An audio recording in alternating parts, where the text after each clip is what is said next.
D-Lo 404 Boxing. Alright, y'all, so Triple G got the victory over Cesmeta, however you say it. This was a guy Triple G was clamoring to fight for quite some time. Every time someone brought up one of the guys in 160 that Triple G didn't want to fight, Cesmeta was always brought up that he has to fight Cesmeta. He has to fight Cesmeta.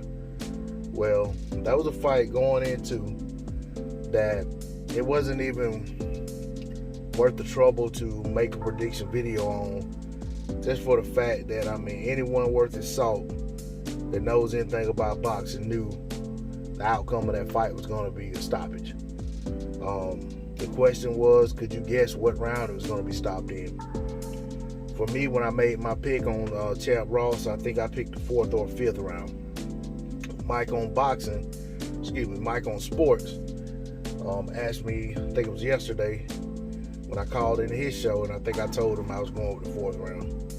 Well, it ended up being a 7th round stoppage. No surprises. I mean, if anything, I'm surprised that it went 7. But just a fight that, like I said, I don't know how this guy ended up being the opponent for this fight, because there was a lot of complaints about the fight to begin with, that it really wasn't. It was really just going to be a showcase fight for Triple G. But somehow this guy was the mandatory, or at least I believe he was the mandatory.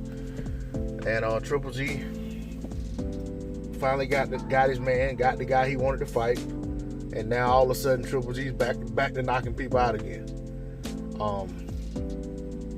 I think Triple G knocked this guy out because this guy is right in line with a lot of the other guys Triple G was knocking out. This isn't some resurgence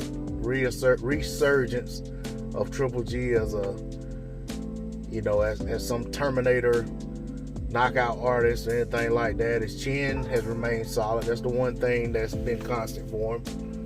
But Triple G just looked like, Triple G.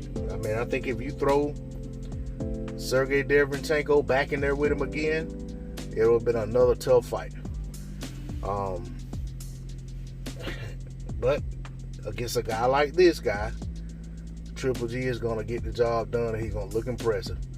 But after the fight, when asked who he wants to fight, there was no names mentioned by him. Eddie Hearn came out and mentioned some names that really didn't make any sense, for the most part. And then they talked about Canelo's fight tomorrow night, and it's going to be a good fight. And, I think poor Triple G still holding out hope that he's going to get the Canelo fight, and that's the only legit fighter he wants to fight. He doesn't want to fight Jamal Charlos of the world. He doesn't want to fight the Demetrius Andrades of the world.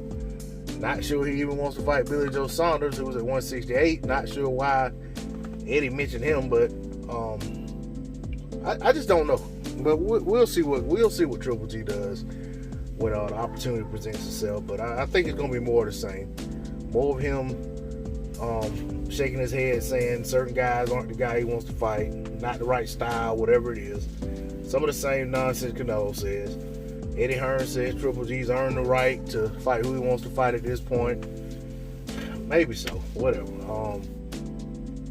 I don't like that they're running that nonsense about he's the first fighter in history to have 21 successful title defenses in the middleweight division. There's a lot wrong with that statement, but I'm not even going to get into that in this video. I'm going to leave it at that. D-Lo 404 Boxing. I'm out. Peace.